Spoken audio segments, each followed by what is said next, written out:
Though it has faded from the front page of the news, the war in Ukraine still rages on. And since early 2022, the history community here on YouTube has seen fit to analyze, chronicle, and reevaluate the histories of both Russia and Ukraine. Throughout the war, we have seen numerous instances where Russia has alluded to, directly and indirectly, the potential use of nuclear weapons. How likely Vladimir Putin is actually to use them is uncertain, but one thing that is that if Ukraine had its own, the war would likely not have happened. There was a time when this was a real possibility, because 30 years ago, Ukraine had the third largest nuclear arsenal in the world, and the West, with the US in the lead, forced them to give them up, because they didn't take the revanchism of post-Soviet Russia seriously. And that's the story I want to tell you today. But first, I want to tell you about this video's sponsor, Conflict of Nations. Conflict of Nations is a real-time PvP strategy game set in the present day, featuring modern battlefield technology.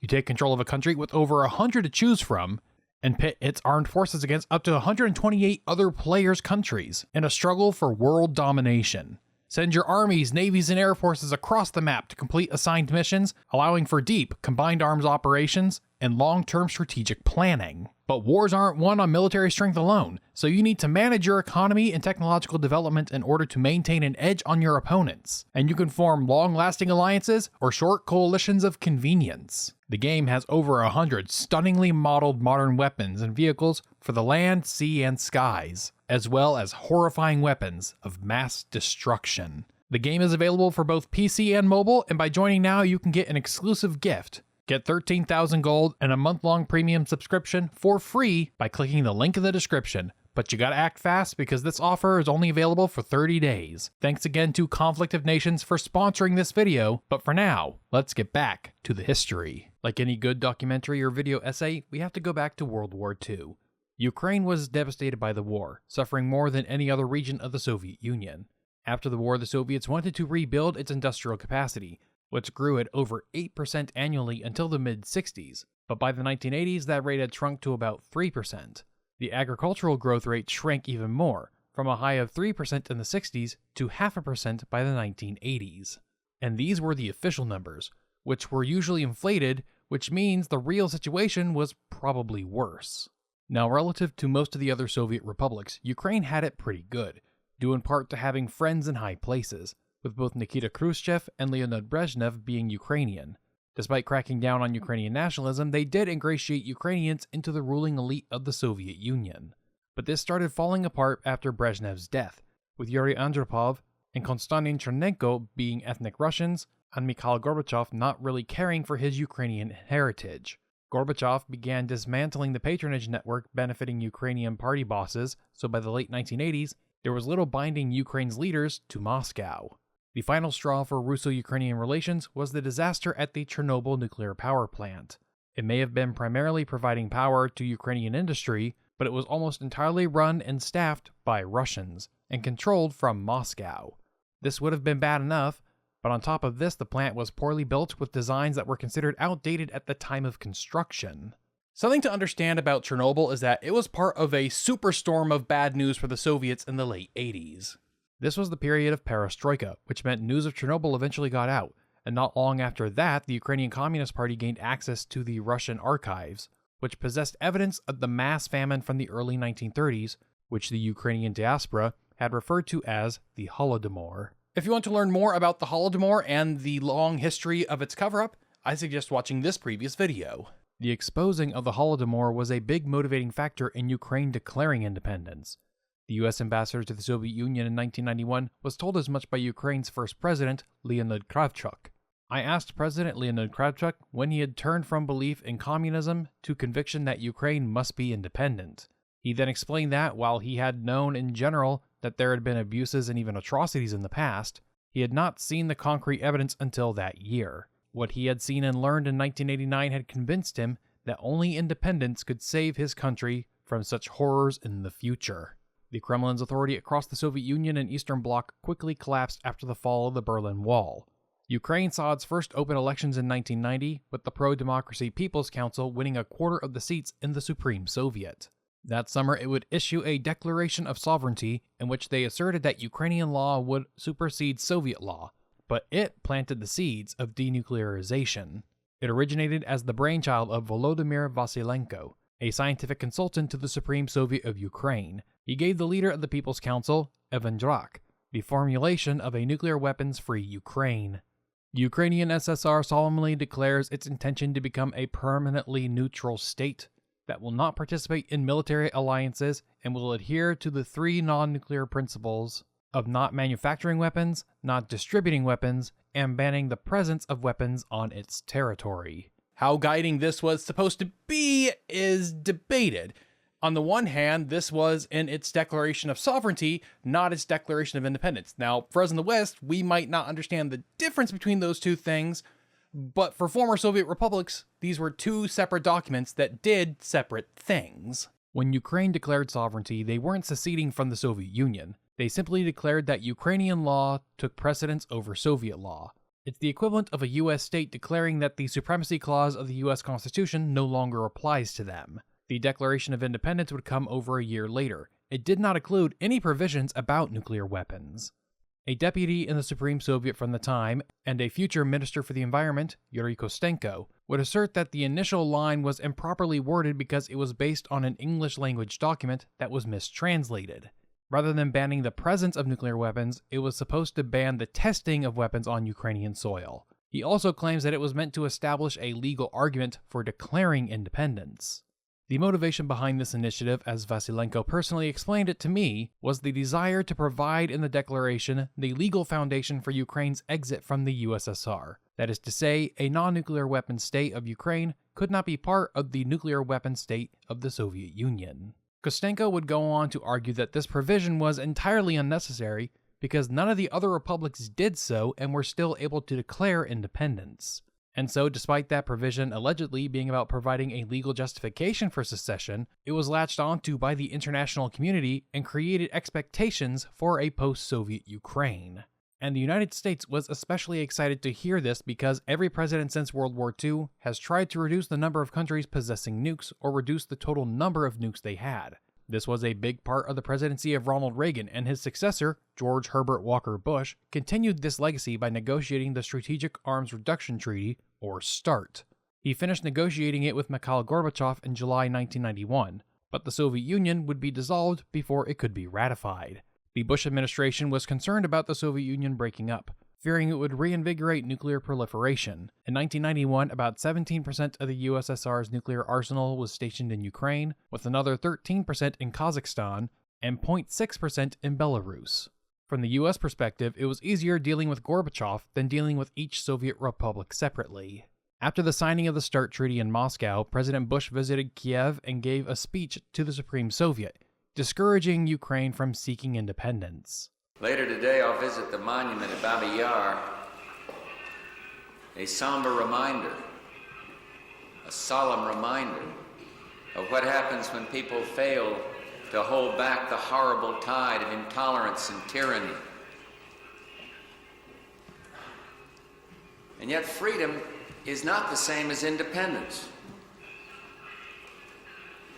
Americans will not support those who seek independence in order to replace a far-off tyranny with a local despotism. They will not aid those who promote a suicidal nationalism based upon ethnic hatred. The speech was criticized for accusing the Ukrainians of being despots on the verge of ethnic conflict, though President Bush claimed that that was not his intent.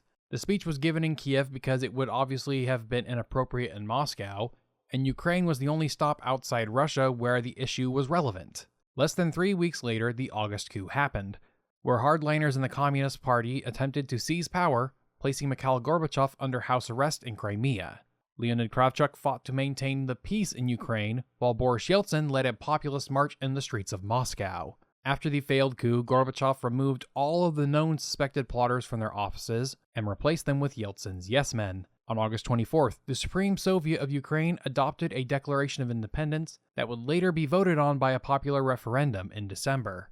At first, the Bush administration believed the USSR would survive in some form and continue pressuring Gorbachev to get the START Treaty ratified. Ukraine was seen by all parties involved as being the keystone to a continued Soviet Union, but as the weeks passed on, this seemed less and less likely.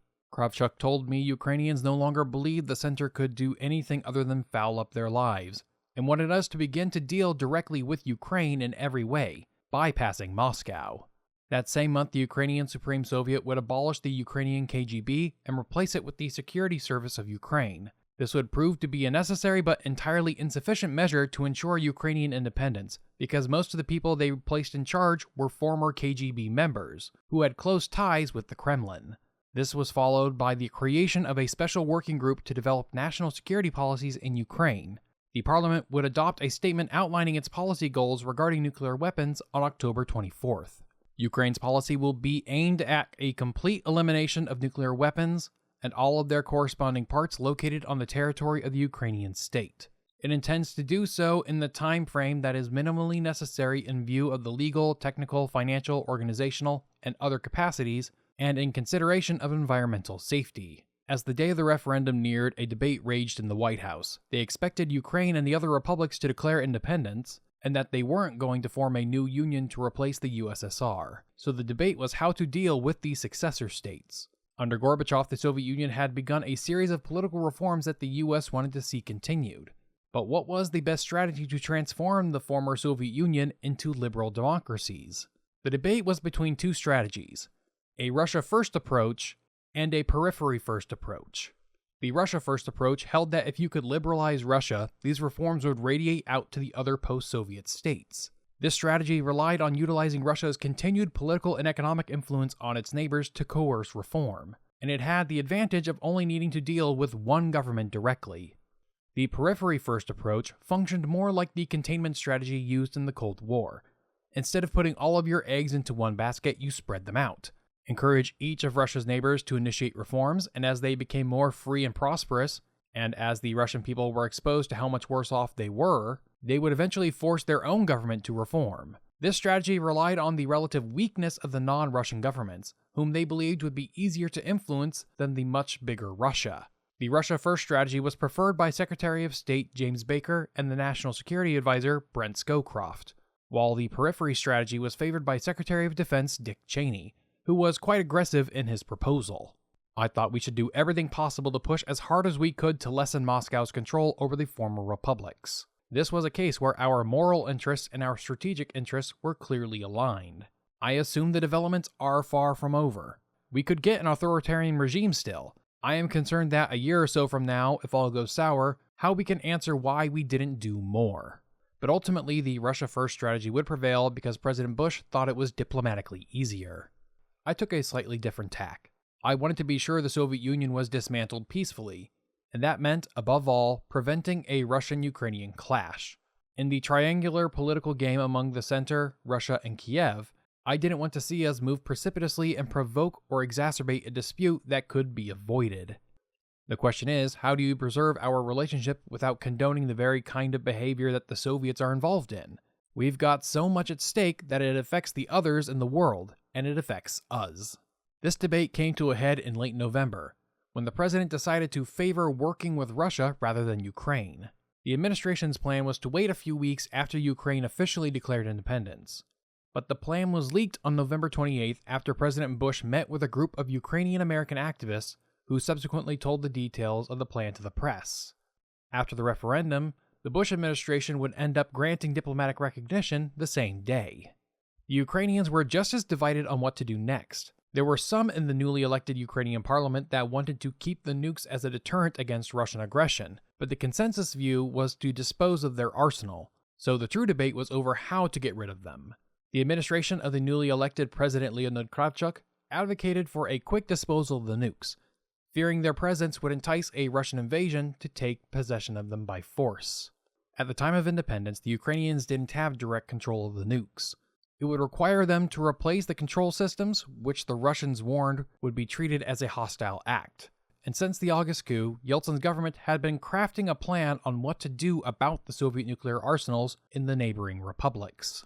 The plan was drawn up by the Soviet political scientist Georgy Arbatov, which called for Russia to refuse diplomatic recognition unless the governments declare themselves non-nuclear states, and to use any means necessary to prevent the Soviet nuclear arsenal from falling into the hands of other former Soviet states. Most importantly, though, was doing this while also avoiding the contractual obligations made by the USSR. The Soviet government had debts and other financial obligations along with tons of military assets. Yeltsin wanted as many of the assets to be handed over to Russia as possible while minimizing its costs. This left Russia in a weird spot. If they claimed to be the sole successor of the USSR, then they would be entitled to all of the USSR's military assets, including its nuclear arsenal. But if they did that, it would also be hard to argue that they are also not the sole inheritor of the USSR's debt. This is where the Arbatov Plan comes in. The strategy was to force the other states to declare themselves non-nuclear states, thus making their possession of nuclear arsenals illegal. This would leave Russia as the only Soviet successor who hadn't outlawed nukes, becoming the de jure inheritor of the entire arsenal under international law. Some members of Kravchuk's government knew of Russia's plan, and believed they would be willing to use whatever means necessary. This led them to believe that their only recourse was to hand the nukes over as soon as possible, otherwise the Russians would invade and take them by force, and probably occupy the missile sites, taking control and possibly annexing large chunks of Ukraine. However, some members of the Rada explored alternatives. A week after the referendum, a meeting was held in Belovezha between representatives from Russia, Ukraine, and Belarus, where they declared the dissolution of the Soviet Union and the creation of a new entity, the Commonwealth of Independent States. This was an attempt by the Russians to preserve the Soviet Union and maintain control of the nuclear arsenal. It was intended to be an economic union and a military alliance, with centralized control of the nuclear arsenals, which would be dominated by Russia. Despite Kravchuk's insistence that the nukes should be handed over to Russia ASAP, he was not on board with the Commonwealth. Another meeting would be held at Alma-Ata in Kazakhstan on December 21st, this time with all the former Soviet states, minus the Baltics and Georgia, attending. The protocols signed at the meeting doubled down on the message that the Soviet Union was dissolved, along with formally creating the CIS. All the signatories agreed to transfer their nuclear arsenals to Russia, and that they would join the Non-Proliferation Treaty as non-nuclear states. A third meeting was held in Minsk on December 30th, with the subsequent treaty obligating Ukraine to transfer its nukes to Russia by the end of 1994, and until that time they would be administered by the CIS's Joint Strategic Forces Command. Between this and the Alma-Ata protocols, President Kravchuk thought he had settled the nuclear issue. But the problem with all of these meetings is that they were choreographed by Russia. Representatives would show up at these meetings and the Russians would present them with agendas and documents that none of them had had a chance to read, and none of them would get a chance to fully read or comprehend before they were forced to sign. And so, knowing that President Kravchuk and his government were strong-armed into most of these agreements, the Ukrainian Rada had its own plans. They refused to ratify either the Alma-Ata Protocol or the Minsk Treaty, believing it gave Russia too much control. Parliament would subsequently create a working group to address national security policy, delivering its findings in January 1990. They declared that they needed to expand their definition of national security to also include economic concerns. It also encourages Ukraine to build its ability to produce and store nuclear fuel on its own. This was of particular concern because all of Ukraine's nuclear power plants, especially the still dangerous Chernobyl, were dependent on fuel from refineries in Russia, and in order to coerce Ukraine into handing over its nuclear arsenal, Russia had begun threatening to stop its delivery of fuel to the power plants as well as technicians to maintain Chernobyl and the nuclear missiles. Russia had treated the signing of these treaties as the final phase of the political process, and repeatedly told the world press about Ukraine's obligations under them. And the president of Ukraine, as well as its foreign ministry, never corrected or protested Russia's declarations. President Kravchuk himself was scared of Russia and what it would be willing to do, while the other high-ranking members of the government were, in one way or another, subservient to the Kremlin by bribery or personal loyalties. To counter Parliament's refusal to ratify the agreements, the president formed his own presidential committee to draft bills on national security policy to present to the legislature, which was staffed by old Soviet careerists. In February of 1992, the Parliamentary Working Group sent Deputy Yuri Kostenko to Washington, D.C. to meet with Secretary of Defense Dick Cheney and former National Security Advisor Brzezinski. They advised him to minimize Ukraine's military and economic dependence on Russia and to orient itself away from the former Soviet states and more towards the United States and Western Europe in order to foster pro-Ukrainian sentiments. It felt like the tides in Ukraine might be turning in April 1992. a big meeting was held between President Kravchuk and outside experts on the nuclear, defense, and economic issues of disarmament. Kravchuk was under the impression that Ukraine was materially and economically incapable of maintaining a nuclear arsenal without cooperation with Russia, but the experts told him that with assistance from the West, they could. One of the attendees, Lakiv Eisenberg, from the Cartron Design Bureau, pointed out the problems with the plans agreed to by the president, namely that even if Parliament ratified the agreements, they wouldn't be able to deliver all of the nukes to Russia by the end of 1994. Another attendee, Stanislav Konikov, the chief designer of Pivdenmesh, the enterprise that had manufactured the strategic missiles in Russia, warned that Russia wasn't just trying to take control of Ukraine's nuclear arsenal, but they were also trying to destroy Ukraine's industrial capacity. He was against unilateral disarmament and proposed that Ukraine should hold off until Russia also agreed to disarm. When the concerns about the supply of replacement missile parts was brought up, he asserted that Pivdenmash could meet the demands, as well as give Ukraine a bargaining chip, since the missiles in Russia were dependent on parts and technicians from them. Yuri Kostenko used his presentation to point out that Russia was already in violation of the treaties that it had signed, such as it transferring the CIS nuclear command systems over to itself. He also pointed out that Russia was already stealing fighter planes and tactical nukes from Ukrainian soil, using officers in the Ukrainian army as well as officials within the defense and foreign ministries who were loyal to or bribed by the Russians. This was being done without the approval of Parliament, which had authority over all state property. Kostenko then proposed that the government assume administrative control of all strategic nuclear weapons on Ukrainian soil before the Russians start stealing them too. After the meeting, President Kravchuk issued an order for the Ukrainian armed forces to assume control over all nuclear weapons in Ukraine, and on April 9th, Parliament passed a bill to approve measures for denuclearization, citing Russia's failures to meet its treaty obligations.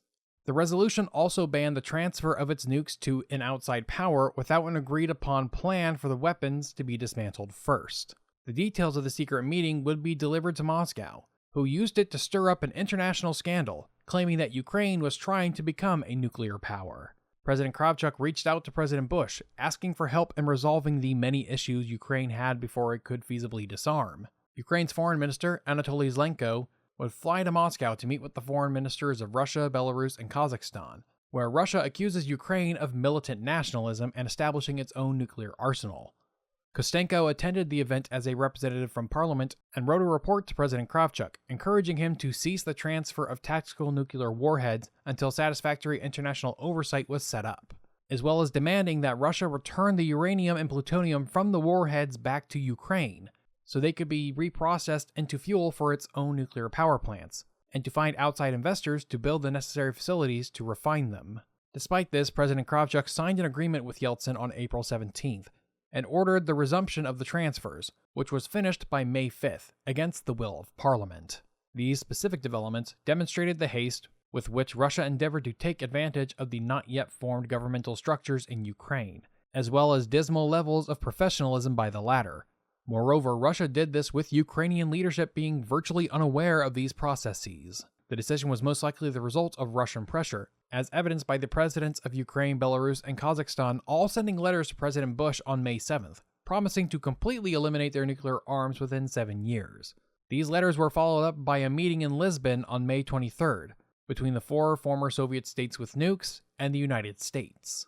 The dissolution of the Soviet Union had derailed ratification of the START Treaty, but the meeting in Lisbon was intended to get all of that back on track. It would introduce a new subsection of the treaty, referred to as the Lisbon Protocol, which recognized Russia, Belarus, Kazakhstan, and Ukraine as successor states of the USSR, and thus were entitled to a share of the nuclear assets and the Soviet Union's debts. This would, legally speaking, force the Russians to recognize Ukraine's ownership of the nuclear weapons, as well as explicitly requiring parliamentary ratification of all of these treaties, meaning that Russia could not use the confusion of the post-Soviet situation to, well, steal them.